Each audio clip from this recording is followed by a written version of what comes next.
All right, we are live today. We have Jordan Herbs, and Jordan, you went viral for teaching people how to build an AI website, a directory with AI coding tools.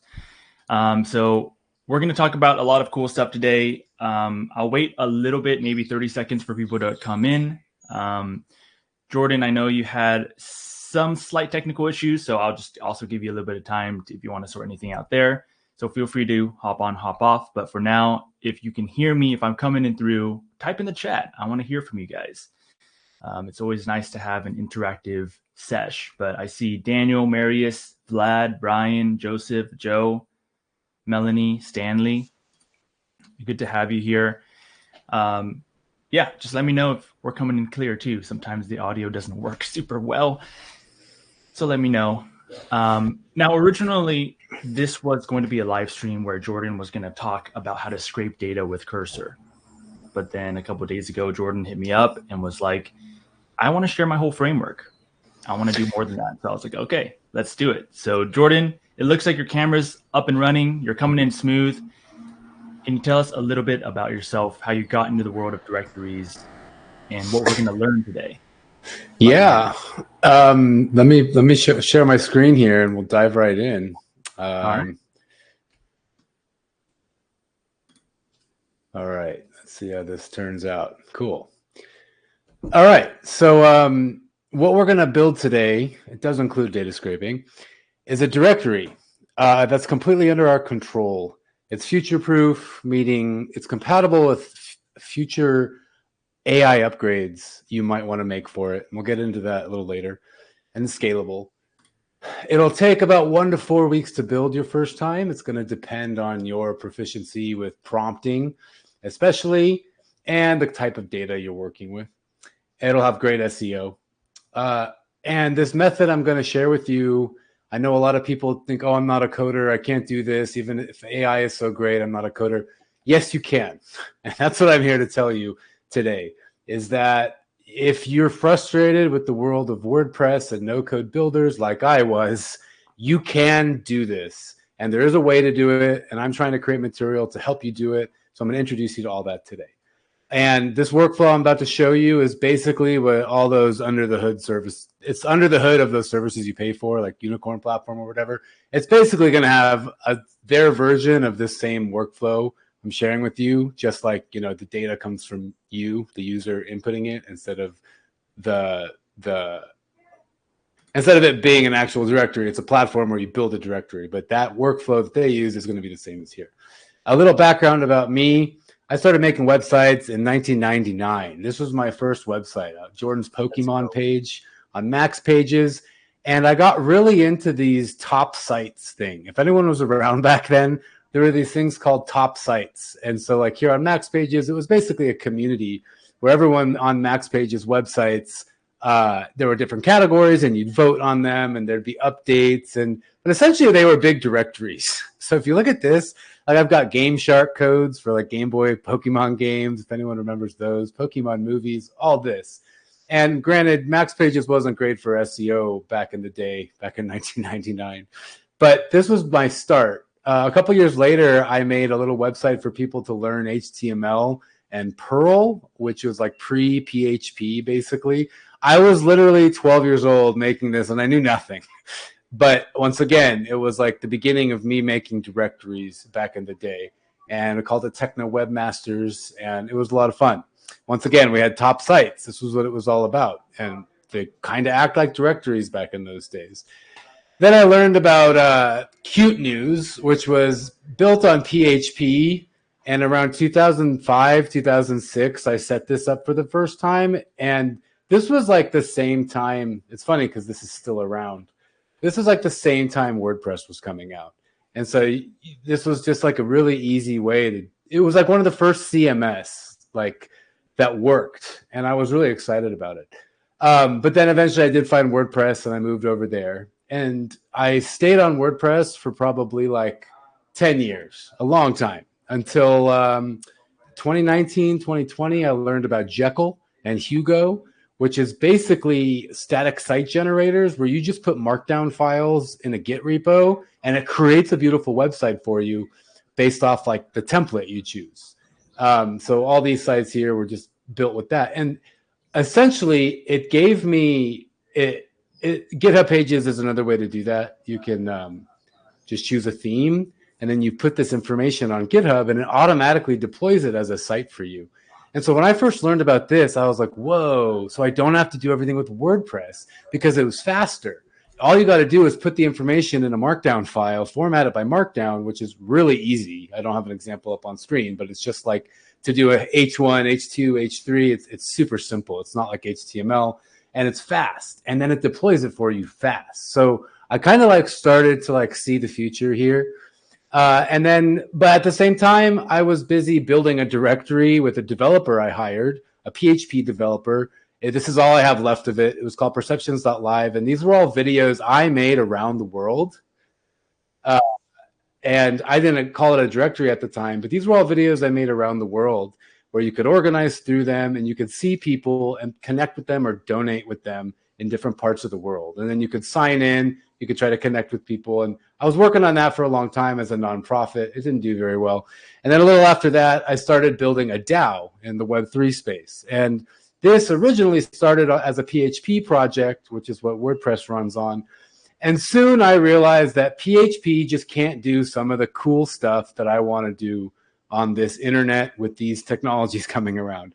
And that's essentially what led me to Netlify, which we'll talk about today, which is like a super cheap and accessible way to host modern web apps where we're leaving the WordPress paradigm entirely.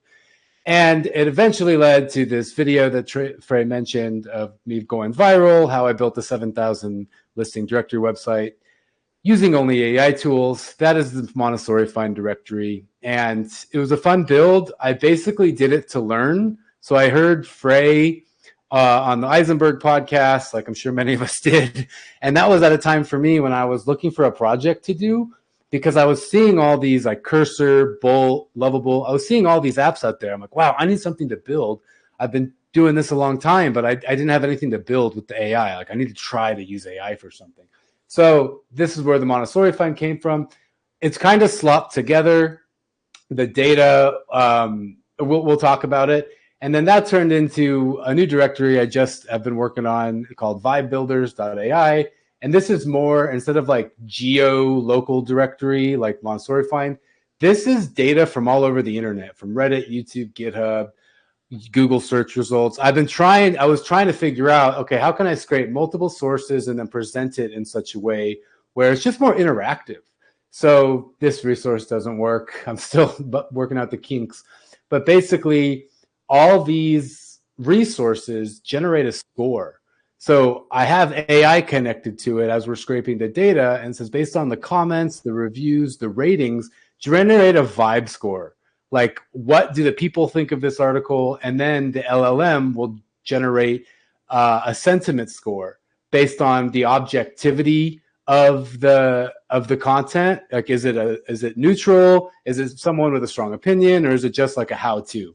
So I've been trying to explore like different ways to bring data together, to visualize it, to put it in an interface, in a directory where people can have fun with it. And someone in this community, I think it was Grant, maybe someone else, but he introduced me to playbooks.com, which is a directory of MCP servers for AIs. And very similar vision. I can show it to you real quick. This is a directory that literally pulls things from GitHub like in real time. So it has a database of all this data, but it's going to update automatically. And so that's the next version of Vibe Builders. Is we have a Discord and we all talk about building things with AI. We're all non-coders. So there's going to be an AI agent in there that then spits out the resources we talk about and things into the vibebuilders.ai directory. And all that would not be possible on WordPress. So all that to say is this method I'm working on is called conversation-driven coding. People call it vibe coding, but there's a lot of stickiness involved because you have to be a coder in many ways, or people believe you have to be a developer and know how to do all this stuff to build things online. And it's not true because the AI knows how to do that. We just have to learn as non-coders how to be patient, how to learn the right processes, the right steps, and to prompt things one at a time. And so we're going to go through that a little bit that today. And yeah, so do you want to talk, Frey? Because I could just keep going. No, yeah, I think what would be cool is I noticed a few people kind of trickled in late.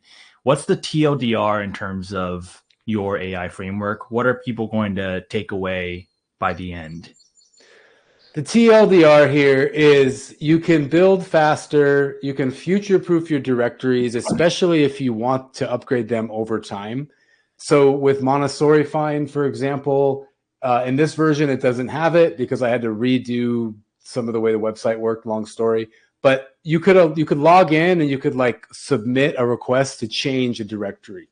Like, hey, this is my school here. I need to change it, or I want to submit a directory. So there'd be like a verification process. So then we can make our directories a little more autonomous, right? Where they don't require our input all the time to update them. So having user functionality like that, it's obviously possible in WordPress, but it's more work, it's more plugins, there's more complexities that might end up to be more money. They might not even work, or you have to hire a directory. What I suggest is build everything with AI using modern frameworks. We're going to use Node.js as a framework. Build it all with AI in this way, and you can future-proof it. So that's really the TLDR here is not only will you build an Epic directory that you can future-proof, but you're going to develop the skills that will transfer into anything else you ever want to build. If you learn how to conversation code, you will be able to build anything.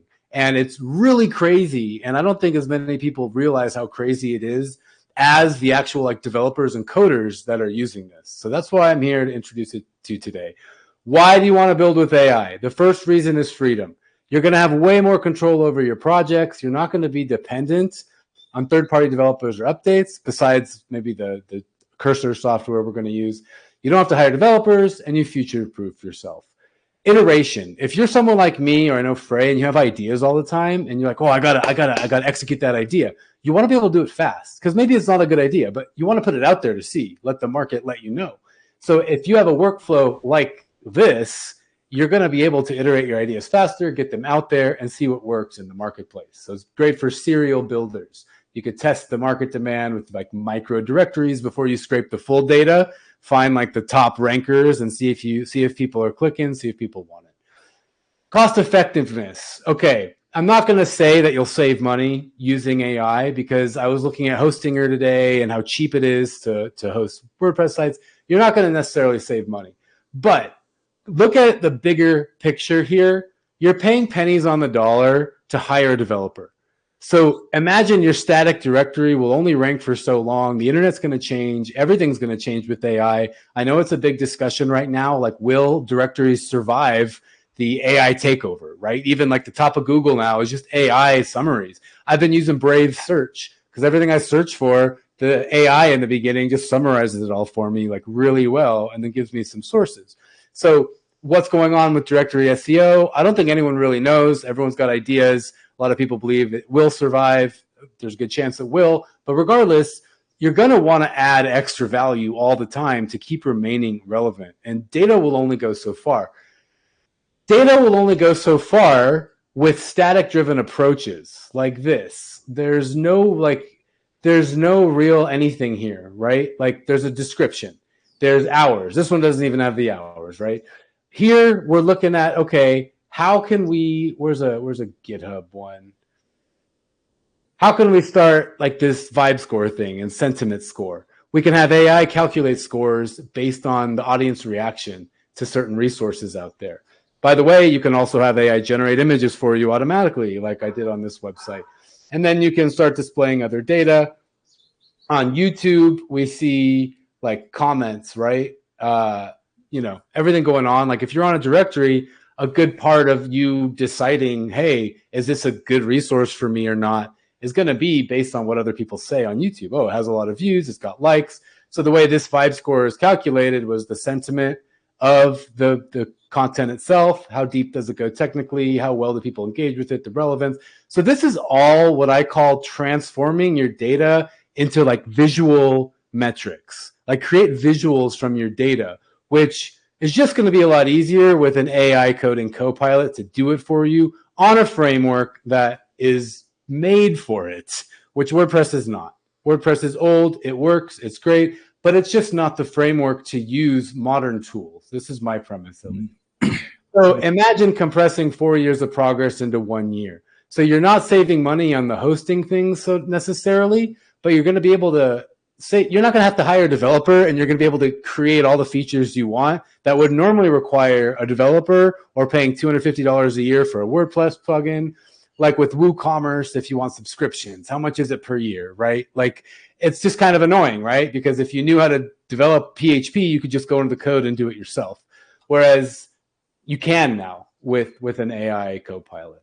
Mm-hmm. Node.js makes scaling a lot easier and more cost effective than WordPress and PHP. You can integrate APIs way easier.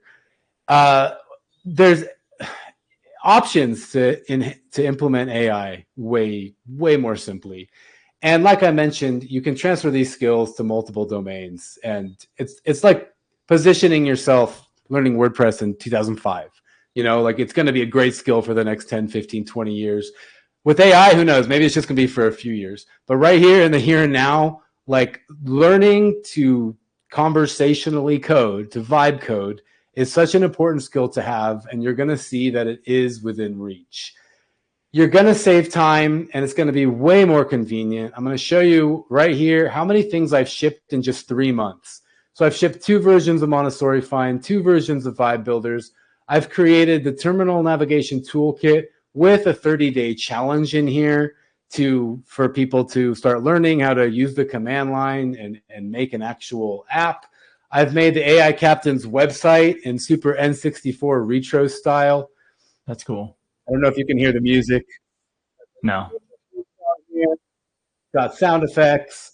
And it's just fun, right? And sometimes on the internet these days, fun is sought after because it's not there. And then I've been building this AI Captain's Academy here, where it's going to be a place to just learn to do all this stuff. Right here is a lead magnet where you put in what you want to build, and then I have an AI in the background, an agent, create like a plan for you based on this input chart. You can't do that on WordPress. I mean, you can, but it's just a lot harder. I can do it in an afternoon, just prompting AI here. Mm-hmm. All right. So then here's our plan. We're going to jump into this.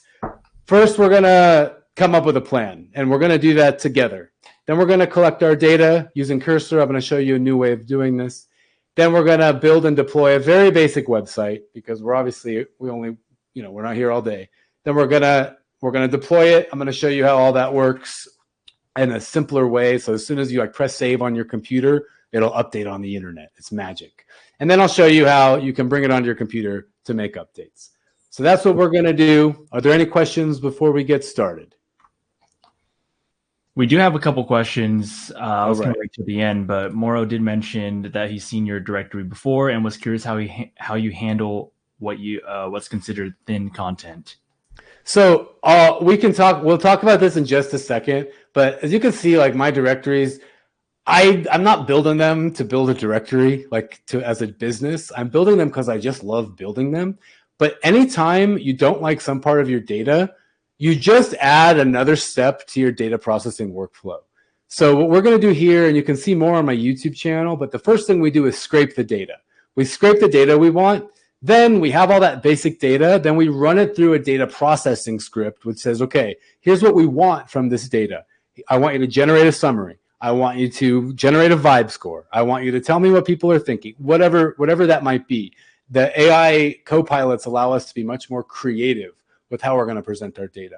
So then when you have something like thin content, what does that mean? Like it's not enough content for SEO? You tell your LLM, you tell the AI in one of the processing steps, if it's not long enough, and this is a resource we want, if it's not long enough, you either remove it or you write a 1,000-page article about it or whatever that tactic you want to use is. So everyone's got their own SEO strategies. You just say in your process, if the description is under X characters, we just saw one. There's plenty of mine here because I haven't done this step yet. This was my first directory just to learn. There's schools, no information is currently available. So, excuse me, I could manually go to this site. I could manually go there. I could put the directory in, or I could write a new script on Cursor that says, hey, using Crawl for AI and ChatGPT or whatever model I want, 4.0 and Claude, Sonnet, go through all these sites that don't have descriptions and look at every single page and write a page about this site. So that's what we do with thin content. It's a question of how far do we want to go.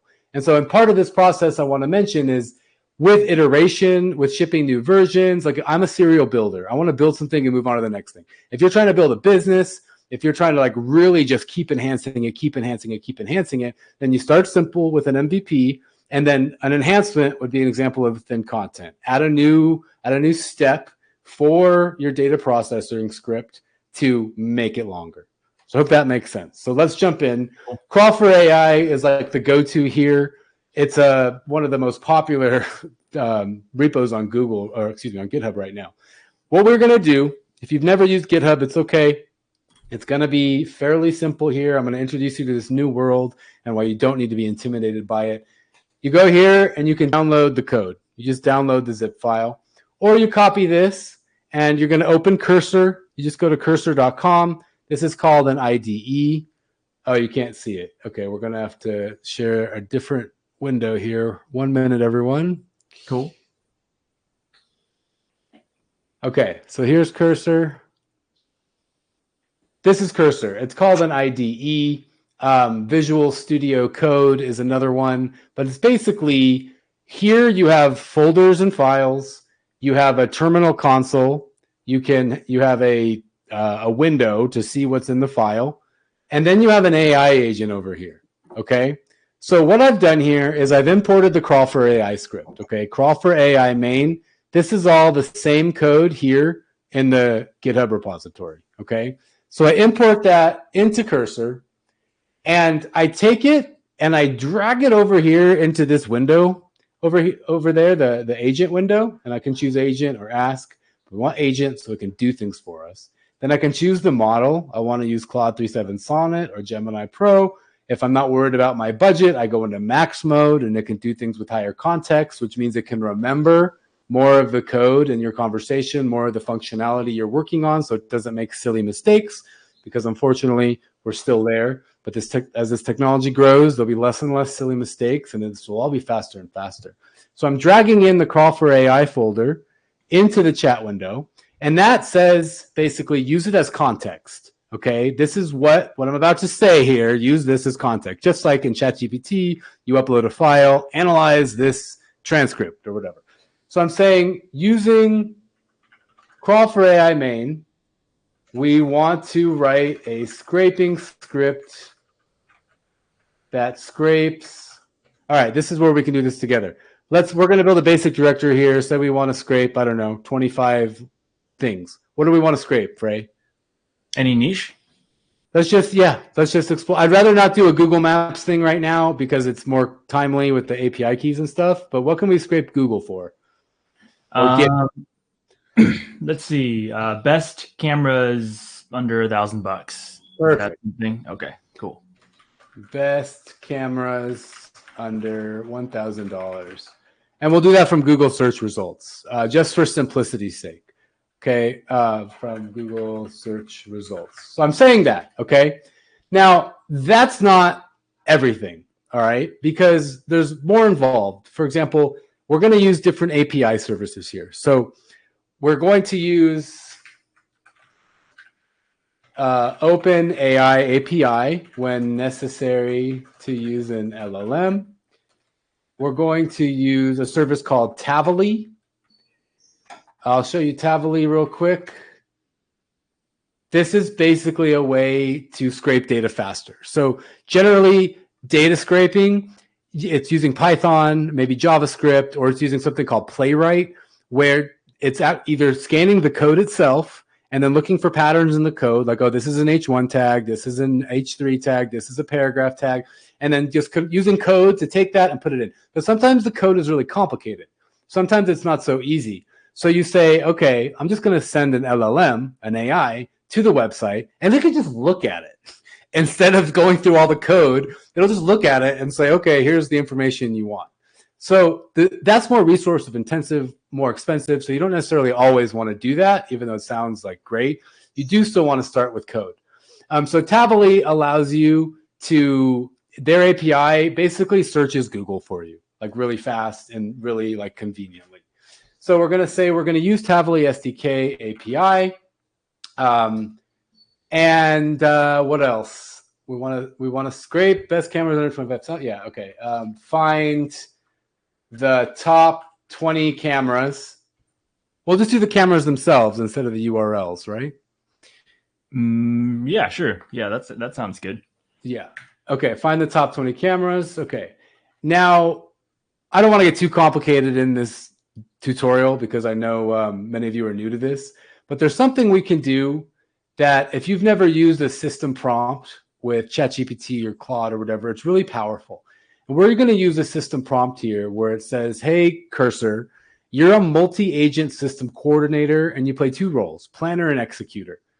You will decide the next steps on what to do based on a Scratchpad file that we're creating inside this project. And your goal is to complete the user's final requirements, mine. So basically what this means is when I just say, okay, this is what we want, if it just started building it, there's a good chance it wouldn't create it well. There's a good chance it will create it right, especially if we use this like max mode. But in the beginning, you really want to make a plan. I mean, this is good practice with pretty much anything you want to do, from a video to an app to a directory, make a plan. So we say start in planner mode, and let's make a plan. Store all data as JSON files. So I like to spit out as much as I can here. Everything we're going to want. Okay, find the top 20 cameras. We want the maker, the name, the model. Is there anything else about a camera that's like super, like the name.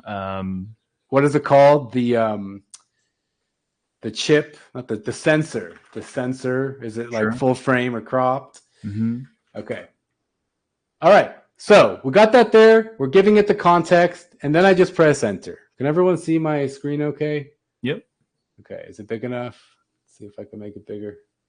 It's a little small. I don't know if it's just me, but like the text is a little bit hard to read. Yeah. Let me see if I can make my resolution bigger here. I think it's Vlad, the recording will be available. Yeah, everything is recorded, so it'll be posted after this. Okay, so you can see here, we'll scroll through this just like you're chatting with any ChatGPT or whatever. Okay, I'll help you create the script, under $1,000. I'll create the Scratchpad file now. So the first thing it does is create a Scratchpad file here. And it says, here's what we're doing. Here's our objective. We'll use Crawl for AI. We'll use OpenAI API. We'll use Tavily API. We'll store everything as JSON. You know that site you use, Outscraper, Frey? Mm-hmm. Same thing. This kind of code that it's about to build is exactly what Outscraper is doing. And actually, real quick, I wanted to tell you this and anyone else, because I just found this out in my viral video about Montessori Find. Outscraper is technically going against Google's terms of use. Same with the script I did to use Places API to scrape Google Maps. Technically, you're not allowed to store that data. They don't want you to. It's not illegal. Legally, it's okay as long as it's public information, but it's against Google's terms of use. So I've been trying to figure out an alternative to that because there are still ways you can do it. It's just going to need to be like a flow. I think the best case is just use Outscraper in some cases if you're worried about it, because then your IP and your Google account is hidden. But yeah, I just found that out and I was like, oh, wow, that's kind of crazy.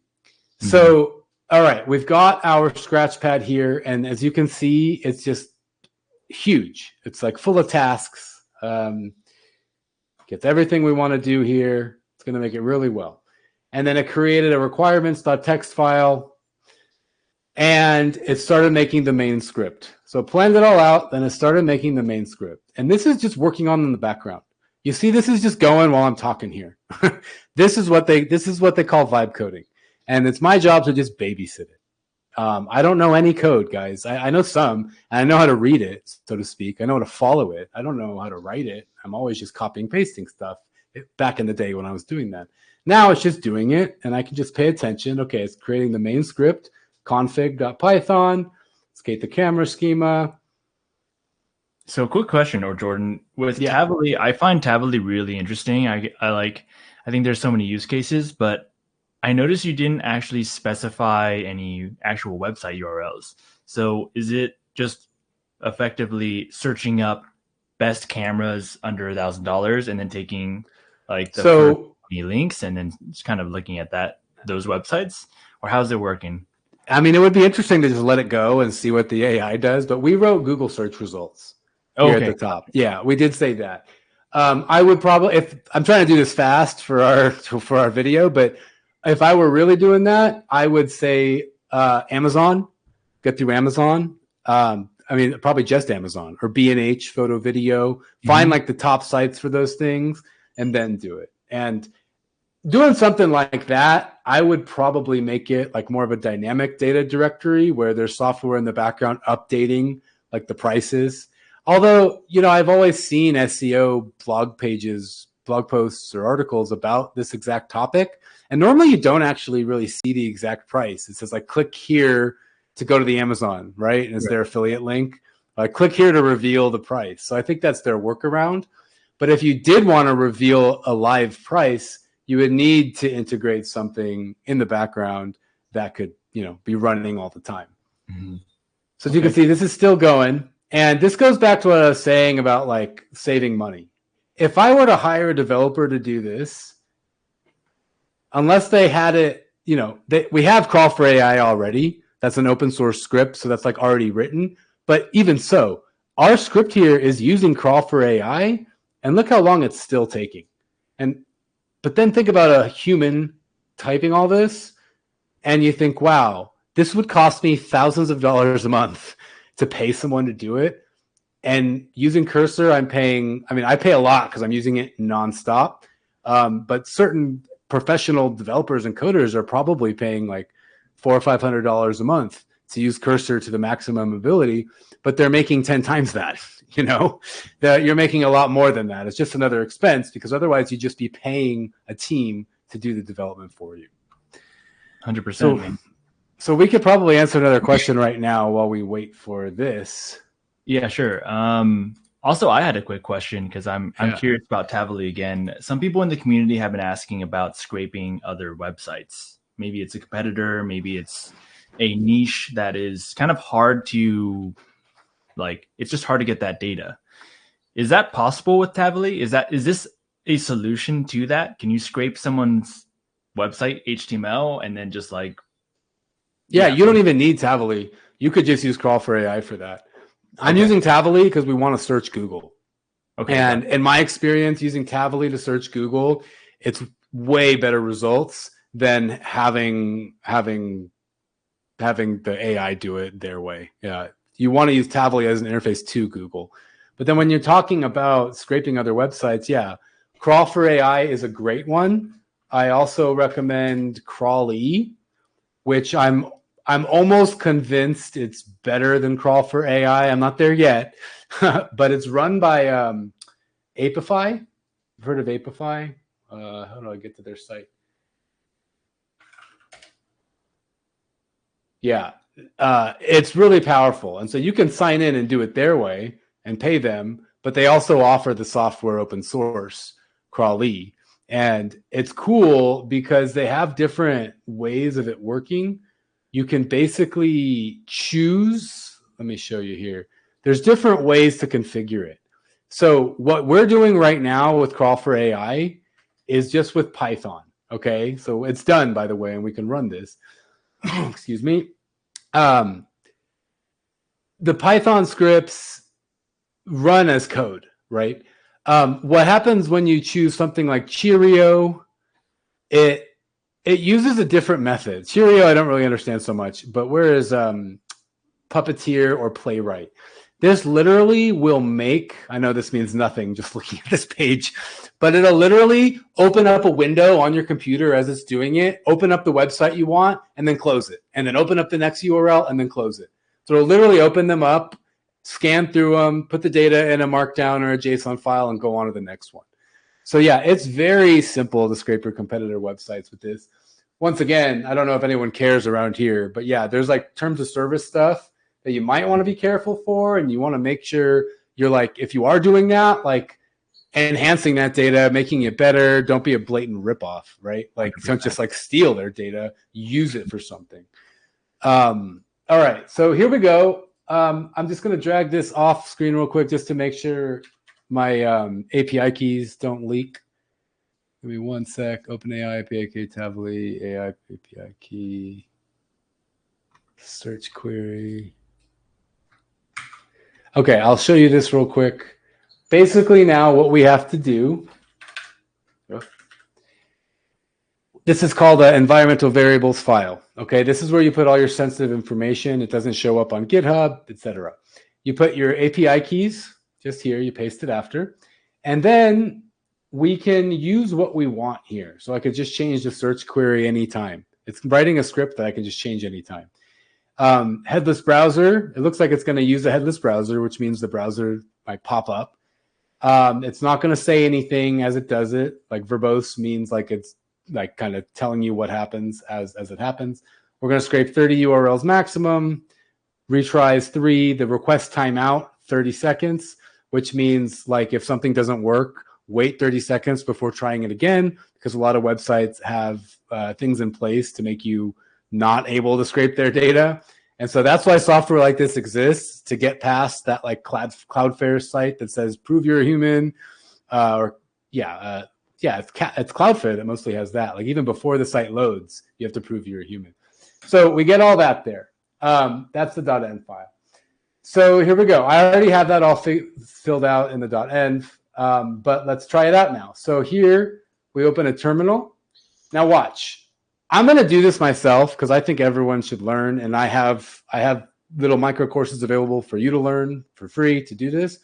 But you could literally say right here, okay, now install the requirements and run the script. And it will do it for you. The AI will just do it, and if there's a problem, it'll do it, it'll fix it, and it'll just keep going. I want to show you how to do it manually here, and then if we have a problem, I'm going to show you how to send it to the AI agent, so then you can learn the general process for debugging when you're building this way. Okay, so first we're installing requirements.txt. I think I have to run pip 3. Okay, so it's not working. I don't want to deal with it, so I'm just going to say, hey, you do it. Is your background software engineer, by the way? No, I've never learned coding, nothing. I've only been like I showed you, I've been a hobbyist website maker. I used to have like clients I'd make WordPress sites for. I tried to start making platforms with PHP and hiring developers, 8 years ago. And then now this came along and I'm like, well, this is perfect because I'm not a coder, but I'm familiar with all of this enough.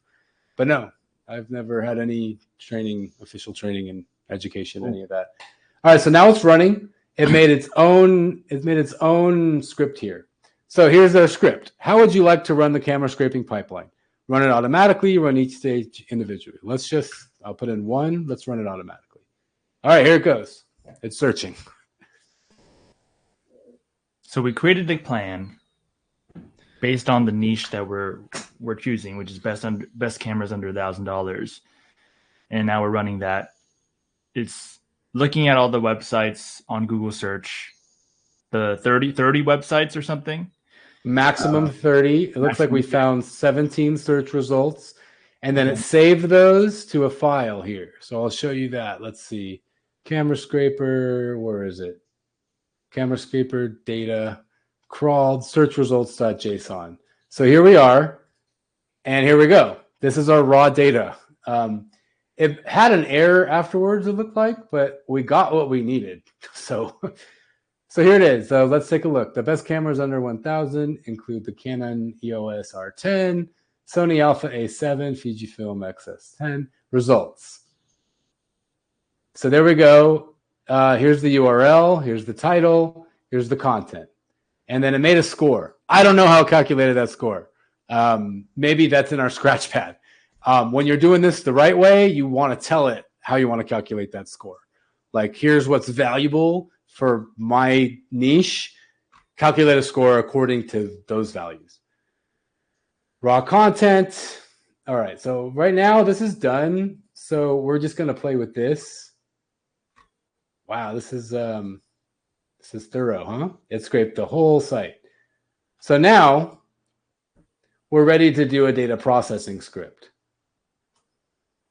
So I'm going to say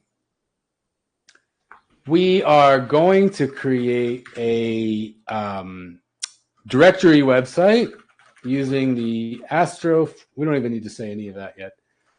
Using this data, parse the data into the important components for my directory. And then I would just explain this a little bit. Model, price, URL to learn more. And then we want a summary of the device. For summaries, use OpenAI API to summarize the camera based on the data in this document. Use the default model, LLM model. Now, once again, in a more complex build, you might want to specify which model, like use 0.3 for reasoning. I'm just going to use 4.0, just whatever. All right. So, actually, there's one thing I got to do with my end variables to make sure. Okay. All right. So then we say something like that. Parse the data. Okay. Save the results in a CSV file. In a clean CSV file. Do we want any more of this data, Frey? Model price, URL, summary? Is that good? I was going to say, or I was going to ask about images. Sensor size, image quality. Or I was talking about more, so like it scraped the HTML, it seems, in the content, but... Oh, but not the images of the camera? Yeah, which is just a separate thing. We don't have to do that right now. Well, we would do that. Yeah, so that would come next, right? Because in our data, as you can see, we just have URLs from the website. So the first stage was just the URLs. The next stage, we'll put the score in there too, by the way. The next stage is taking the value from all of this, right? Gotcha. So the images would come next. This is going to give us a list, right? Mm-hmm. This is going to list model of the camera. I'm just going to press enter now. This is going to give us a CSV of those cameras. And then we could write another script saying, find an image for each of these cameras online and add it to our database. Damn. But images is always a bit more funky, especially because the next step, we're going to use Bolt. And the images don't work when you try to upload it with your data. So we're not going to do that today because it'll just take too long. But a CSV file will work fine, and we're going to make a very basic directory now with, I don't even know how many cameras we're going to have. It had 17 results. It looks like it did summarize it in the beginning. So we got 3 cameras. Okay. And it looks like it could have saved image URLs. In fact, that maybe, remember there was an error that I clicked away from? That could have been it. Because normally it's not going to include something empty unless there's an error. Gotcha. So I think, just to say something right here, at this stage, are you seeing how much potential there is? It's like, when you're using Outscraper or whatever, you're just so limited. And I mean, it's a great site. It has a lot of options for you and like upsells. But here it's like, you can do anything. It's like anything. And I think the craziest part, I think Greg Eisenberg said recently, it used to be about execution. Everyone had ideas. It's a matter of how well you can execute it. And now it's back to ideas. Everyone can execute, but how good can your ideas be? And when you start to play around with data like this, and I showed you like the vibe score earlier on Vibe Builders, and like what we can do with this, the more creative you can get for presenting the data for your niche in your directory, I think the more valuable your directory is going to be for people.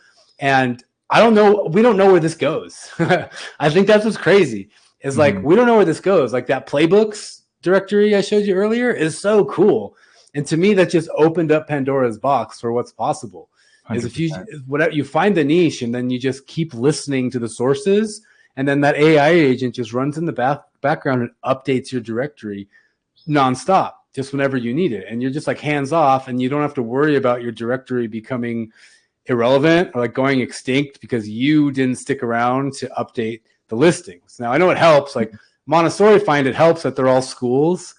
And for the most part, most of them are still all in business. You know, maybe they go out of business once in a while, but if they still have a website online, they're probably still in business. Mm-hmm. But if you're, you know, putting software up, right, or GitHub repos, like how relevant, how long is something going to be relevant for? It might disappear in 2 months. It might not be like, oh, you're using that still? No, don't use that. So you want to make sure your directory updates that. Now, I know we're getting like super complicated here, but the main message I want to portray in all of this is that when you're using a framework like Node.js with an AI Copilot, you're conversationally coding, then you have the ability to expand upon that potential and keep adding functionality and features that might not be obvious right now. That's really my message here. 100%. And I don't know if you checked out the last Greg Eisenberg podcast with Steph Smith. I love Steph because she's so analytical and she's insane when it comes to like market trends. But she was talking about directories and how a potential future idea is basically a custom GPT where you have specialized data and then you can paywall a custom GPT. So I've been thinking about this like nonstop the last 24 hours because I have a Plasma website that gets like 300, like I have all this survey data where 300 people fill out the survey around plasma donation pay. And it's like, wow, really difficult to find that information on the internet. And I'm like, dude, I could just like take this CSV and create a custom GPT where someone can type, what's the plasma pay in Texas, do a lifetime deal for like, I don't know, $49 or something. And then just give them access. Like, I think that is so much better than the alternative, which would be like creating a digital guide in Canva and then like hosting it on ConvertKit and then putting a link to say buy now. And it's only specific information about like this thing. So anyways, not to also go down a rabbit hole, but I think this idea of like directories with a front end where you have a custom GPT to interact with is so sick. And I really want to play around with that. I don't have time right now, but I know that's what it's always about. It's time. Yeah. Let me know if you ever need help with that. It sounds like a fun project. For sure. Yeah. So you can see here, incorrect API key. So it had an error. It looked like it was summarizing all these different cameras, but it had an error. So I'm going to move this over so I can fix that API key real quick. Oh, it deleted my API key. While you figure that out, Daniel, you asked, what about copyright when you scrape and use images? Yeah, that's always a tricky topic. Jordan was mentioning that he just recently learned that it's not illegal, but it is against Google TOS. And that's basically exactly what I found. Anytime you use like images, even from Google Images and stuff like that, it no longer becomes fair use when you try to monetize a directory website. If you have the intention to monetize, that's when that rule seems to go from, you know, the green area to the red area. Is that how it works? Only like the intention to monetize, huh? Yeah, I was reading about like the legality of it and all that. And that's basically it. Like if you're like a non-prop, or if it's like a hobby project and you use like someone's Google image, then it's fine. But yeah, so that's a little bit. I have I don't know, I have a riskier take. I think that using Google Images is like the equivalent of jaywalking in the sense of SEO. And I know that's bad to say, but I guess I can't unsee all the other things that people in the SEO world are doing to break Google TOS. It's crazy. It seems like no one's playing by the rules. And so images. Yeah, well, it's just a question of, you know, I got scared, right? Because in my YouTube video, my viral video that's driving all the growth on my YouTube channel, I'm breaking Google Terms of Service and telling you how to do it, right? And I'm like, well, they could just delete me, and then I lose everything, right? So it's just a question of your risk tolerance, how big you think you're going to get, how big of a deal do you think it is, you know? Yeah, I think I mean, this is the internet, and I think it's always going to be the Wild West.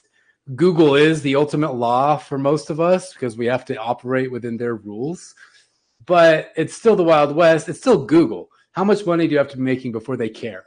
You know, where they're like, all right, we could be making, I don't know, thousands of dollars from you if you're using Places API the right way, but you're not using it. So we're going to sue you for a few $1,000s. I don't think Google cares, you know? Yeah. So I don't know. Exactly. It's depending on your own risk tolerance. And I guess your ethical or moral code. Maybe sounds bad to say this, but I guess my tolerance is a little bit higher. Right.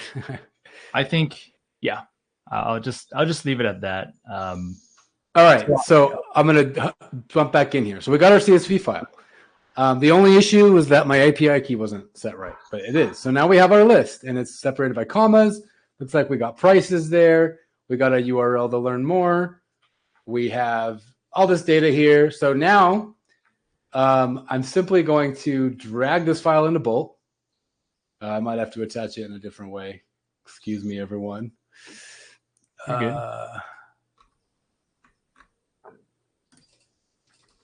And I do see some other questions. Corey, I see your question, and Mary as well.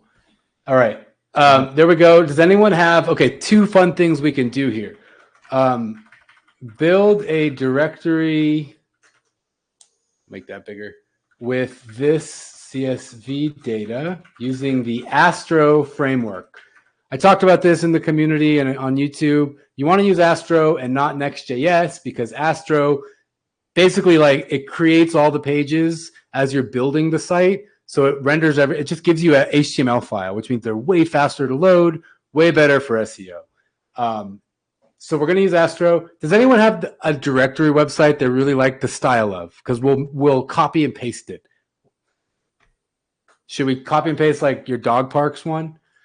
I can give you like a pretty successful one that I like. Give me a URL. And I'll show you how we'll just mimic the style. Cool. Yeah, if anyone does have another one, let me know. I just typed in the chat Atlas Obscura. It's just one of the ones that I analyze. I think they're clean. They're super, super clean. Atlas Obscura. Okay. All right, so I've got this here. Do they have like a feed page? I like that. Okay. This might be a bit too complicated. Okay. But let's just use this. No, it's cool. All right. I'm screenshotting that. And then I just drag it in. Build a directory using Astro. Mimic the design and style of the attached image. Attach screenshot. And that's all I'm going to say. Now quick question about Astro framework. Does this have anything to do with the whole SSR and CSR? Yes.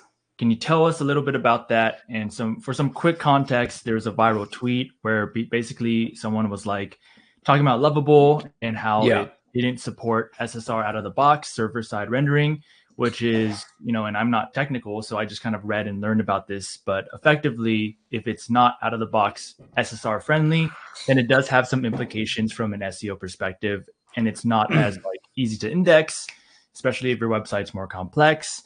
It's just bad news. But what you're saying here is your prompt, including the Astro framework, fixes that problem. Yes. Astro is not even SSR. Astro is only SSR for when you log in, when there's like things that it needs a server for, like a database. But everything else is SSG, static site generation. So it's even better than SSR, right? But React, Next.js, which is really Lovable, Replit, V0, even Bolt, they all default to Next.js because it's a cool, I love making projects in Next.js. I shared with you my background earlier, from PHP, and you look at the code on your FTP server, you're like, oh my God, there's too much going on. It's bulky, it's slow. PHP is every time, the site needs to load. When you click a page, it has to connect to your server to load it. It's just doesn't make sense. It works. There's a reason PHP has been around for so long, but I don't know. I just really don't like it. But with Next.js, it's just it's minimal. It's JavaScript. It's got a lot of bulky JavaScript code though, which is because it's client-side rendered, meaning all these JavaScript things to make the website show up are happening on your browser instead of on a server. So yes, it does happen fast, but you're not getting that HTML page source. So if I go back to Montessori Find, if you were to go to V1, which I actually think I have it online still. Yeah, this is V1 of Montessori Find. This is using Next.js. View the page source. Where's everything? Where's the code, right? There's nothing here. There's no H1 tags, nothing. Now, it's okay because Google is fucking Google. Excuse my French. Google is Google. They can load some JavaScript, when they're crawling your site. Like, Google can do it. It's not a problem. But look what happens when I inspect the page. Suddenly, I see all the code. That's because all this code is rendering on my browser. So it's the client side rendering CSR. But if we go over here to Montessori Find version 2, where I made a video showing you how to do this, if we view the page source, we'll see everything, including the CSS, except it's all one line down here. Check this out. So Alabama, it's all here. It's just not fun. So you can see the links, to North Dakota. It's got everything here in the page. So that means it's either static site generated or server side rendered, depending on what's going on.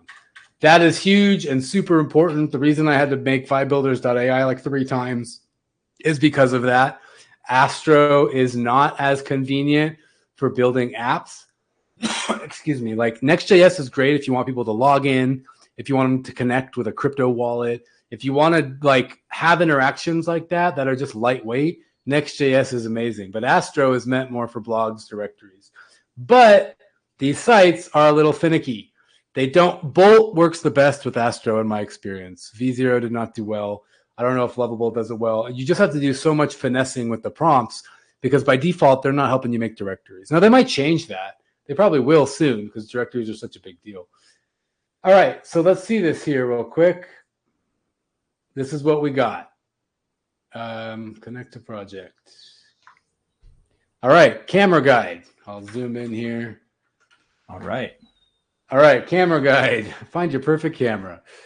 Sensor size, all sensors. Wow, it's got the filters in there. Micro Four Thirds, APS-C, price range under 700. Pretty cool, right? Now, obviously, we don't have images yet. View details. We got a whole page. Now, maybe you'd call that thin content. We add another layer here. Write a whole blog post about this. Scrape the internet for other blog posts about the Panasonic S5. Learn as much as you can. Put them all together. And in your own words, write about the Panasonic S5. And you could create an AI agent that'll do that for you anytime you add a new camera. Visit the manufacturer website. Great. We got, not found. Back to cameras. So wow, pretty comprehensive, right? Mm-hmm. How fast did we do all that, Frey? We just made a super, super basic, but this is a good starting point. Now all you need to do is upload your CSV file and you can update that. Now there's other things to think about. Oh wow, does this work too? Comparison. No, there's no way that's going to work on the first go. Yeah. I was going to say that's insane. Yeah. So that's Bolt. So then from here on Bolt, you could keep going. You could be like, okay, now, and a lot of the times it'll even tell you here, if you have a proper PRD, like a product requirements document with everything you want, it'll say, okay, next, you want to do this. Next, let's build out the compare functionality. And you could let Bolt do that in the same way Cursor can do that. And so the next thing I wanted to show you guys was how to deploy it live. Do we have time for that? Do people want to see that, or is this enough? So is this enough? We can take a poll. If you're still here, if you want to see it live, just share it. I did have one question, and maybe as we get some feedback, I can ask this. But I noticed that this is for beginners, right? You got the data from Cursor, and someone might be like, "Well, isn't Cursor the most powerful, it can do everything in terms of like AI coding, vibe coding, but then you brought it over to Bolt. And since I've been playing around with it, I kind of understand that logic. But can you explain to a beginner why you would leave Cursor? And is it because there's Lovable, Bolt, VO? Is their strong suit the front end design? Is that why you're effectively moving from Cursor to Bolt? What's the reasoning there? So I'm about to have Cursor build it too. Okay. I only say use Bolt or whatever because you're a beginner. That's literally the only reason. what I'm trying to preach out here is that, yeah, save the money. Don't use Bolt. Just use Cursor. But the system prompt for Bolt, like you can see bolt.diy. This is open source Bolt, where you plug in your own API keys. Check this out. Well, I don't know how to get to the actual site, but you could literally run Bolt locally on your computer. You can run this repo and connect your API keys, and it'll do the same thing. And the big part of all that Bolt is, and Lovable and everything, is their system prompt. So I don't know, maybe we can find it in here. Cool. I don't know. No, I just wanted to get your general overview on that, but that makes sense if you're like already dialed in and you're familiar with Cursor. It sounds like it's the better tool overall. Yeah. So yeah, basically Bolt, Lovable, all them, they just have all these system prompts that say, okay, if a user asks for this, use that. Like it has like a framework it follows meant to make this really easy. But the thing is like it's kind of like a singularity, like convergence point, because all of them still use Claude Sonnet 3.7 or Gemini Pro 2.5. They all use the same LLM models in the background, which are training on our data. So it's like they're still going to be more or less the same thing. It's just a question of what's it going to look like. But like right now, I can say here, use our data, build a directory using Node.js and the Astro framework, populate it with our data in there. And Cursor will just do it. Now it's probably going to start in planner mode. Yeah, so it's going to make a whole plan. Now, honestly, everyone, this is the right way to do it. This is the way I recommend. This is way like, I'm making like a course. I mean, course is a bit of a stretch, but I was going to show you it a bit later. But I'm making this course where like you can just follow it and it gives you every prompt. Okay, like we have the raw data. Like this is what we would really say. Like when we're about to process the data, we have the raw data after the first scrape. We're going to use the reasoning model in our end file using that provider. We're going to load JSONs, analyze each item, right? Next, we're going to decide what parts of the data we want to extract. So if it's a blog, like how deep is the content? We're going to make a content quality score, an authority score, a timeliness score. Then if it's GitHub, right? We're going to make a specialized processor for GitHub data. And then if we get all the way to the step we're at, which I'm not there yet, start a new project, Astro optimized style guide. We start defining the brand. Like, so there's a way to do this like optimally. Yeah, there's a process to do it really well. But as I've been demonstrating on YouTube, you don't need to have a process to make an MVP to get an idea out there. So, okay, so Astro is giving us our whole thing here. A basic helpful starter project. Sure. Install dependencies, yes. Initialize Git, no.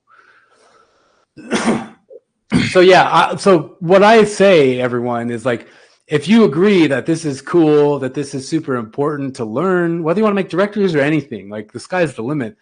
But this is the starting point for getting comfortable. And then every version that you build of your directory, you make it better. You add new things, you do something better. Like the data can stay the same. As long as you have your data, you have your data. And as I'm showing you, it doesn't take much to build your front end. Like once you have the data. And so say you, I want to do this. I want to do this. Like, oh, hey, I want to add Supabase as a database backend so I can have an administration dashboard and I can edit things, right? So in the Vibe Builders AI, I have an administration dashboard. I can log in and I can edit records. So I don't have to go into the actual database. Montessori Find, I have to go into a JSON file like this and edit it if I want to update it. So every directory I'm building, every project is a little bit better, a little bit better, a little bit better based on the things I'm learning. And if you have an actual like plan to build a business, then it's worth the money, in my opinion. It's worth the extra expenses because you're going to be getting all that back. Like I said, you're compressing years into months of what you can get done, of how fast you can see what people like your ideas, et cetera, what you can develop. Fully agree. All right. Should we go into questions while this builds? Yeah, I think a lot of people do want to see you deploy on Bolt. Okay. I think we should go over that. And then if we have some time, we have some questions that we can go over. And then I definitely want to give you your flowers and talk a little bit more about what you got going on with the course and all that stuff. I guess this still didn't work. And that's just going to be how it always goes. It says it does something, it doesn't work. You got to say, hey, it doesn't work. And then it goes back and forth. And, it can be kind of annoying. Sometimes I think it might just be easier to be a coder because I don't have to stop. Like, just keep going, keep going. So here's what we do here. We can connect with GitHub. Click that, connect the repository. I'll call it, I don't know, Frey directory demo.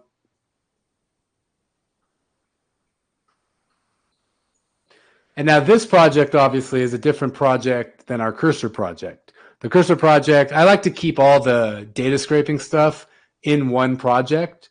So you can see here, we have all the scripts, the configuration script, the main process camera script, right? So in case I need to run any of that again, like all of this would just be messy. We don't need any of this in our website project. We just need this for the data, right? So this will be a new GitHub repo. So let's go to GitHub now.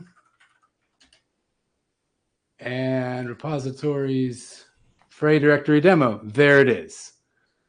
And you can see it's using Astro. It's got a little README there. Now what I do is I copy this URL. And there's two ways you can do this. We'll start just the easy way. We'll click deploy up here. Bolt uses Netlify to deploy. V0 is going to use Vercel.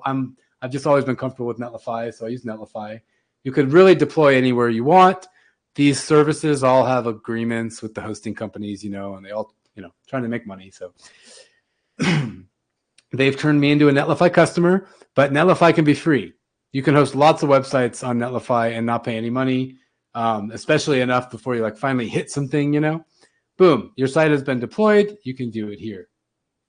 There it is. That's the website address. So if anyone, I'll put this in the chat. You can see that this isn't AI lying to you. Find your perfect camera. Wow, it's even got the Open Graph information there. So then if you want to take it to the next level, I could go to Netlify here. And I can find that site, and I can actually add it to a domain. Add a domain you own. You could just connect it to a domain. Super easy. And then what happens is every time there's a new, I'm going to show you this next, but basically it's automatic deployment. So every time a new update goes to GitHub from you because you made an update to the site, you press save on GitHub by committing a message and pushing it, then it's automatically going to update your live site, which I think is the coolest part. So the first thing is we want to make sure that this deployment is connected to our GitHub repo. You would think it is automatically, but the truth is I don't know why Bolt doesn't do that. So I have to click link your project. I'm over here in the project configuration. Here you go. Project configuration, build and deploy, link repository. And in the same vein, I could just make a new project instead of deploying from Bolt. Click import and import from GitHub. So I'll import from GitHub. And Frey directory demo, we'll call it Frey demo. And this is all just basically which Git branch to deploy. You might have different branches if you're working on different features. That's all kind of advanced stuff. Don't worry about it. Environmental variables, like if you need to add API keys, you would do that here. We don't. Then we would deploy it. Now this is deploying from GitHub. So when a change is made to GitHub here, it'll automatically update our site. So I am now going to import this into Cursor. I'm going to make a new window. I click clone repo. And I paste that from GitHub. And I put that in my folder. Let's go to our Frey demo video. And it's cloning everything in here. And now I have our site. So what's something easy that we might want to change, right? Where's that site? I have so many tabs open here. Here it is. Okay. Find your perfect camera. Let's say we want to change this, right? Let's add more padding to the hero, something like that. I'm just going to say that here. I've opened up the project. Let's say executor mode, add more top, bottom padding to the hero, and change the hero text to be more engaging and invoking of FOMO to buy a camera. All right, so let's let that work for a minute. Now I'm going to show you how to run this locally so you don't have to send it to the internet to make a change here. I make a new terminal and open a new terminal, and I just write npm install. Now, npm means Node Package Manager. And Node is what we're using. The packages are like dependencies, like other bits of code that are in here that we're going to use. So we're using Astro, for example. That is a dependency that npm needs to install here. So it's going to install all the dependencies, and then I just do npm run dev. And now, here on the local host, I'm running the site. See how this is localhost 4321? That means it's on my computer. It's not on the internet. Don't miss your perfect shot. Limited to time deals on premium mirrorless cameras under $1,000. So if we went back to the original site, obviously that was different. It had less top-bottom padding. I don't know. Do we want? So basically, anything you do here, okay, add an image, add a background image for this section. You would just tell Cursor to do it. Now it's updating our scratch pad here, but just right here. Do this, do that, do this. And if it doesn't work, you copy and paste the error. You say, hey, this isn't working. Tell me what's up. Tell me what's up and fix it. And then it'll fix it. So say we're done here. We change the tab. I say git add. That means in our GitHub repo, we want to put all the files in there because we're going to update all of them. And then I make a new commit to GitHub that says change hero text. This is saving your progress. So then if we mess something up royally after this, we can go back to this commit. Like, oh, I messed up. Let's go back here. And then I do git push. And now I've pushed it to our main branch of GitHub, which is github.com, Jordan Erbs, Fray Directory Demo. And if I go here, you can see now, just 1 minute ago, right now, change hero text shows up. That's the change we made on our computer. It was sent to GitHub. And now here in Netlify, we can see it's building. And it's already published. Okay, so see, once again, change hero text. It's already published. We didn't have to do anything but send it from our computer. Now we go to fraydemo.netlify.app. Don't miss your perfect shot. And we fixed it. Sweet. And so that's like one of the cool perks of Netlify. It'll just automatically update everything from your computer. What you see is what you get. So as long as it's good on your computer, once it's working on Netlify, you know it'll keep those things going. And that is the conclusion of my presentation here. Yeah, let's go into questions. Sweet, man. Yeah, that was awesome. That was very thorough, and I know there's only so much that can be covered in an hour and a half. I've been learning Lovable, and I think a more realistic. If you're just like, I assume people here are probably like pretty familiar with this already, but if you're not and you're just kind of diving in, I think like a solid 10 hours can take you from like vibe coding and understanding slowly, like at a reasonable rate, and getting to the point where you've brought it over to Cursor, created your local version of your website. Like this is all stuff that I actually just stopped where you stopped, which is like I'm locally editing my AI coded directory. So that took like at a slow pace 8 hours to like fully just learn. Let's go into some Q&A. Let's go to, let me scroll up a little bit because I did see some questions here. I did see this, Marius, you asked what the budget is for a newbie to start. I think we covered that. Jordan, you mentioned like some people who are vibe coding pretty frequently can spend $500 just on Cursor or just like credits. So, yeah. So for some context, yeah, I pay this month close to $150 for Cursor, but for context, I've built a lot. I've built 2 directories. I've built like this. You can actually log in. It sends you an email link to log in. It doesn't store passwords, and there's all this stuff going on. It's not working right now. But like I've done a lot. I did this. I did this whole implementation call thing. Like I've done a lot. And so $150 like would not have purchased a developer anywhere in the world to do all this stuff. And even if I knew how to code, it would have taken months to do all this stuff. So it's a trade-off for like, do you want to invest in this, not just the skills, but like the tools to build stuff you've never been able to build before? And for me in my life right now, I'm like, I'm not making any income from anything I'm doing, but like, this is so worth it because I've been wanting to do this my whole life. But I just never had the time. Maybe I don't have the right mentality to study coding and code. I'm just not that kind of person. No, dude, I totally agree, man. When I was just starting with directories, my whole mentality was like, damn, Ahrefs is expensive. But if I do it for a year, what is that, like $1,200? At the time, it was $99 a month, so it was $1,200. And that's worth education. Like if I can turn that into becoming an SEO consultant, then hey, or wherever that ends up, then that's worth it. So I totally agree with the mindset. Corey, you asked, have you used data for SEO before for collecting data? I'm not sure I understand the question.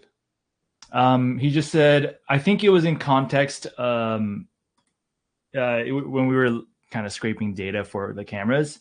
And I'm scrolling back here, but Corey asked, have you used data for SEO? And I've seen this website go around because me and Min were looking at data for SEO to create a scraper alternative like Outscraper. I haven't played with it, but yeah, data for SEO APIs. I've seen this just around, so I don't know if that rings a bell. If you have, no, it doesn't. It does not ring a bell, to be honest. Yeah, and to be honest, I kind of run the other way with SEO. I try to do SEO for Montessori Find. I actually did a good job. I just realized no one cares. No one's searching. Once you have a school for your kid, you're not searching for more schools, and just the search volume is just not high. But no, I have not tried that. I would be interested potentially if there was a project that came along, but I haven't had a need to do it yet. Gotcha. Thomas, you asked, what do you think about language arbitrage for building directories? I'm happy to share my 2 cents on this. Yeah, so generally speaking, US language arbitrage for building directories, I assume you're talking about that in an SEO angle, so I'll answer it in that way. But the US SEO market is like notoriously known as the hardest, most competitive place to rank for. Like but with that said, there's a lot more search volume with any keyword that you look up in the US versus like UK or Canada or Australia. So there's like more opportunity here. It's just more competitive. I think that what you're talking about, language arbitrage, I think it's slept on. My thrifting website directory that gets a good amount of traffic, like over 50,000 monthly visitors. Some of the keywords I've noticed because there's quite a bit of Hispanic people who go to this specific thrift store.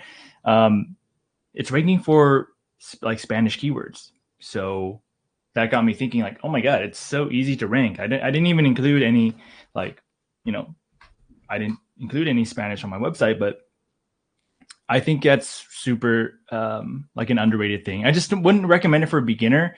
But yeah, if I were to convert my website, it wouldn't make sense. But if I were to convert it into like Mandarin Chinese and like target Taiwan, where my parents are from, it's so much easier to rank. Like it's kind of stupid, but it's one of those things where you just need to do the research, right? Like, and it's not going to work for every niche, and it depends how you want to monetize. There's a lot of nuances to that, but it definitely works. So I don't know if you want to add on to that at all, but that's kind of my 2 cents. No, I don't have much to say on the topic. Cool. We have Corey who says, so Astro doesn't need a database, right? Does that limit the site? Okay, so there's different ways of looking at this, and it's going to depend on your data, your niche, how often your resources might need to be updated. So I'm using Astro here with Vibe Builders AI. And I do have a dashboard I do have a database. It's using Supabase. I can log in here and it's still all buggy, but I can upload JSON files, like new things I've scraped. I can edit things, like edit. But obviously, with our new site here, we didn't use a database. So MontessoriFind.com does not use a database. It uses flat JSON files, and there's 7,000 listings. Okay, so but it's not. They're not heavy, right? It's just this is all the data there is. It's not a lot of data. So I would say if you need to be able to update your data easily, you're going to want a database. If you're going to need your data like more flexible, I guess, you're going to want a database. But if it's something that's just going to sit there, like Montessori Find, it's kind of like a school is a school. It's not going to change much. Then, you don't need a directory. Right here, if we were just going to have a website of the top cameras, like if we decided to turn this into just a blog post, I don't know. It's not going to need this isn't the website. It's not live anymore, but there it is. It's not going to need a database. So it's just going to depend. And I have on my YouTube channel, I have videos on how to take from this step to add a database and administration dashboard from your no-code app with Cursor. And like I mentioned earlier, I'll have a prompt guide soon coming out where you could like follow it, and you would actually do the database like before you would do this and like official development stuff. You can get away with it with all the no code and AI, but the right way to do it is like get your database schema set up before you do anything like front end. That's how we always did it with my old PHP developers anyway. But yeah, so to answer your question is like, it's really just going to depend on your site and what needs to happen, how fast that data can load, what needs to load, what needs to be changed, etc. I hope that helps. Yeah. When I learned Lovable, we included like schema markup in the prompt. That was included in the very first prompt, and we did set up a Supabase thing because I had like 40 enrichment columns. Yeah, so it was like really cool. And Supabase is super like user friendly too. There's a great AI assistant that's super easy to clean data. Like you have like a bracket that you just don't want to show up on the front end, you can just ask the assistant, remove the bracket, and it'll do it. It's pretty awesome. Did Lovable, you said Lovable, did that connect with Supabase well? Like, is it working? Like, super easy. That's cool. I have not had success with Bolt or with V0 connecting Supabase and using it on Bolt or V0. I always have to move it to Cursor for Supabase to work, but I haven't used Lovable. So yeah, Lovable is super easy. We even had a prompt to fix the SSR, but that's a different topic. But yeah, I used Supabase and then we deployed with Vercel, and my domain was on Namecheap. So like, yeah, it was cool to be able to see how you can own or buy a domain on Namecheap, but then still use Vercel to deploy it. And yeah, anyways, so that was pretty cool. And yeah, so we do have another question here, Melanie. If you scraped 7,000 cameras, would it have created 7,000 pages? I don't know if 7,000 cameras exist under $1,000. Yeah. It would have. I mean, I think, we didn't scrape cameras. Remember, we scraped URLs. So if we had scraped 1,000 URLs, it would have created as many cameras as it would have found. And we obviously, with our prompt in Cursor, can just say, max out at 200 cameras or whatever. If the quality is under 5, don't list it, right? So. And this is a weird example too, because like if you were to actually build a directory around cameras, you would probably want to look at the top 3 ranked websites that are coming up for top or best cameras under $1,000, which are most likely listicles. So you would probably not have this format. So I guess I would think about it in a different way, not necessarily like one listing is one camera, but like, there's a SEO optimized page should basically mimic, which would be a listicle with like 20 cameras. And that's probably the type of page that you would want to create. Cool. So Thomas said, where can I find that Notion page you are showing right now? And I think it's not this page, but the Notion. Well, these were my notes for the presentation. So I am, where is this thing? Let me find this real quick. I'm launching something for free in a few days, or at least be free for everyone in here. I'm trying to figure out how I'm going to launch it exactly. but it is a total like framework for conversational coding, basically. Where is it? There it is. Okay. All right. So conversation-driven coding, and this is basically a whole mini course, and it's everything I've learned on how to do this. The real meat is going to be in here, the 4-phase vibe coding approach for anything you want to build, not just a directory. And so this will just explain like what you need to do each step of the way, like an overarching summary of it. And then in a few weeks, I'm launching a course. This is where there's the actual prompts for building the directory. And, I'm not going to sit here and tell you like, this is how you want to build your directory. Like this is for a certain type of person that also wants to learn how to do this with AI. So it's not everyone. I mean, obviously you can build a profitable directory on WordPress doing other things, but if this does intrigue you, like you won't just build a directory, you will learn how to build something like the right way using AI. So like this is like basically the prompt we used earlier. I want to use Crawl for AI, Crawly, and Tavily SDK to scrape data, blah, blah, blah. And then it just takes you the whole way. So like step module 1 is just scraping, and module 2 is actually like enhancing. And we got a lot of enhancements in there. So yeah, that is coming out in a couple weeks. If you want to stay tuned for an announcement for that, I'm completely lost now. I don't know where we are, but you can sign up for this boot camp. It's free at AICaptains.academy. It's a command line boot camp. So basically all the things like the general realms you're going to need of building with AI, like vibe coding, we're going to cover. So why you need technical confidence, the command line essentials to talk to your computer, how to like just look at basic code patterns without knowing code, fundamentals to what is an API, how does that work, and Git. And we also go into dependencies. So that's free. You can go to AICaptains.academy and sign up for it, and then you'll be added to my newsletter. And then as soon as I launch that free conversation-driven coding thing, you will get the link to the Notion document. And then as soon as I launch the course, you'll hear about that as well. Cool. Sounds good, man. I think you have exactly the right approach. I always like to come at an angle where people can learn skills they can apply to other builds too, not just directories. So I fully agree. So definitely going to be exciting.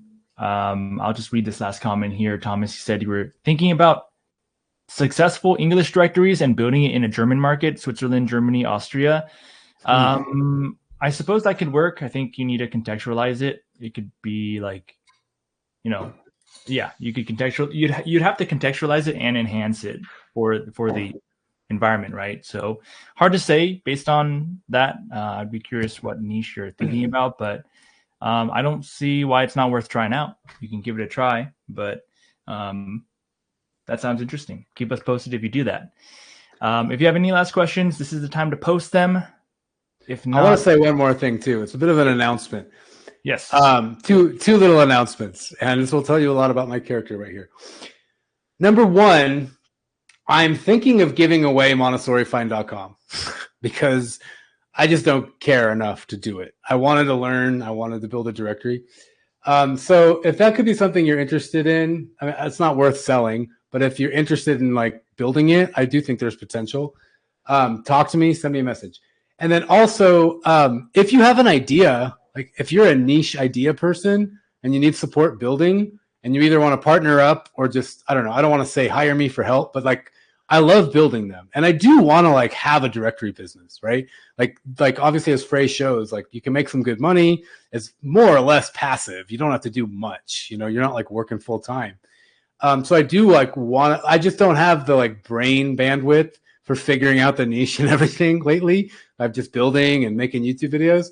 So I'm totally open to partnering with someone if it's the right setup and we can, figure it out. So that's on the table. Send me a message. Boom. There it is. If I were not as busy, then I would 100% combine forces, especially because I have an SEO mind. My strong suit is finding the ideas, and like I would say execution is actually the worst skill that I have. So doesn't that's seem why like it.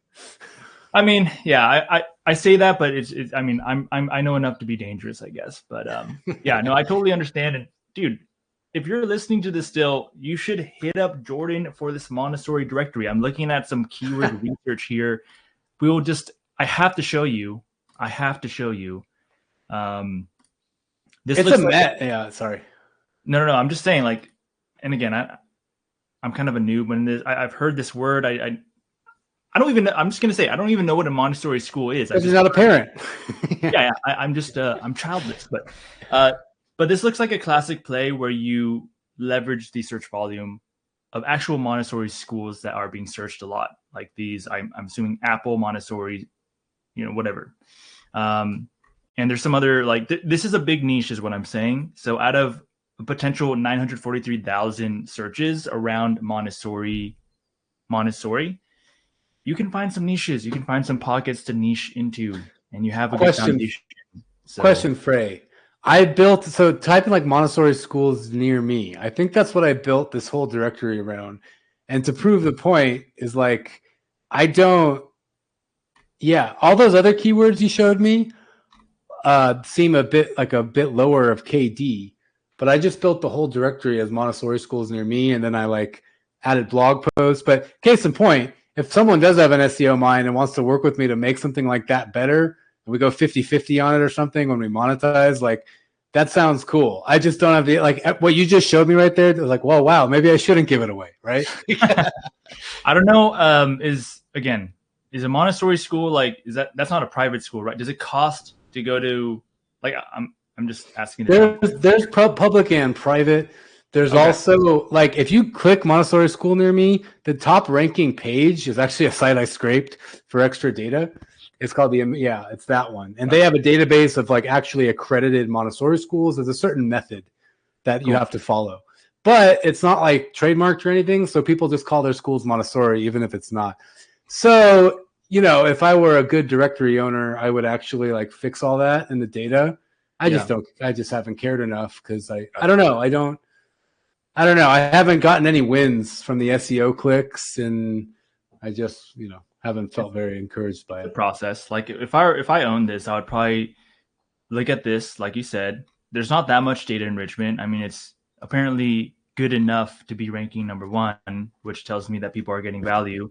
I would target private Montessori schools so that I can monetize it through sponsored listings or selling leads or build some kind of relationship there. And I would experiment with that because there's someone in Pro, Andy. He also goes by NeoTubin. He shares like cool directory finds. He has a daycare directory that he doesn't like work on, like he hasn't touched much. And he got 2 leads yesterday, like 2 people inbounding saying, hey, like I have a 3-year-old kid, like I'm looking for this. And I'm like, dude, daycare, like easily $2,000 a month from what my friends tell me. So you can easily charge them, I don't know, $300 a month for a sponsored listing. If they get 1 lead, that's worth it. So like, this is not an SEO optimized directory. I mean, it's good. It looks great. I don't want to put that down, but it's early on in the journey and it's still able to get leads. I would take a slice out of that chapter and I would apply it to something like private Montessori schools and then see what happens. Use the top 3 just like this. Enrich your data based on what's already working, right? You don't have to overthink it and then play around with it. So that's what I would do. Obviously, you can choose to give it away or not. If I were an SEO or if I knew the process, if I streamlined this process and I knew how to like, a little bit of basic on-page and off-page SEO and link building, I would message you and I would partner up with you. That's my word of advice for anyone listening to this. I'm very much of the Alex Hormozi school of thought where it's like one thing. And so my business right now is like education, making this content, learning how to do it. It's not managing a directory, not at all. And so it's just a distraction. But I love building them, and I think they're valuable, and they, could make money. So it's like, an interesting. How do you have time, man? How many directories do you run? I guess 8 now. Oh my But to be gosh. fair, like 3 of them are passive, man. Like 3 of them just like, I don't know, they just do its thing, and I don't really like the main earner is I just updated it. I don't really touch it for 6 months at a time, and it just kind of does it. But it took a while to get there. It took like 6 to 8 months to start making like $800 to $1,000 a month, which is actually fast. And that's with me consuming a lot of SEO content and like learning really quickly. But yeah, man, it's slow. Like the truth is I work a lot and I get it. Like the dog parks directory, like people are like, dude, you need to update this. I'm like, I want to. I honestly believe there's potential there and it can become an evergreen, passive, cash flowing directory. But I made promises to, again, I'm also building like this SEO course and I want to make it really, really good. Like I've bought expensive courses before and they sucked. So I don't want to do that. Because you've gone into the education business, you've learned a lot in directory building, and now you've got your finger in both pies, and you got a lot of attention in this education business. So you got to do what you got to do. I'm learning. I've been a consumer in the education business. So I bought courses, but this is kind of my first run, and I'm learning as I go. And it's been kind of a wild ride, and trying to manage everything. Like I'll be candid, like this week's YouTube video, like I have not, like I'm filming that today. And so it's just like constant like treadmill that I'm running on. But yeah, I'm not complaining. I'm very grateful for it, but it's more just, I work a lot and it comes with the territory. So that's the life, man. Low behind the scenes. But I'm happy to do this stuff, man. And dude, thank you so much for your time. Thank you for everyone who stuck around. This was a longer session, but I love this stuff. Jordan, where can people find you? Where can people keep in touch with you? But you mentioned your newsletter, but where else? I don't know. You can go to jordanherbs.com, Twitter, Jordan Herbs AI on YouTube. In fact, if you're into any of this stuff, go to my YouTube channel, because I just go like into the nitty gritty of doing all this stuff.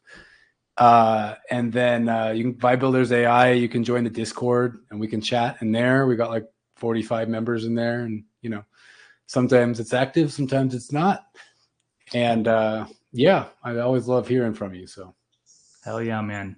Well, I'm super excited, and please keep us posted with the course. I know like people start telling me when they're self promo, but I think you've given so much value. You're clearly, you deserve the exception, and just post it. Let us know. I'm sure people would find value from it. I learned a lot in this session alone. And with that, I think we'll wrap it up. So thanks so much, man. I'm sure I'll talk to you soon. Thanks for everyone joining. Thank you for see you guys around. See you soon. Bye, everyone. Bye, guys. See ya.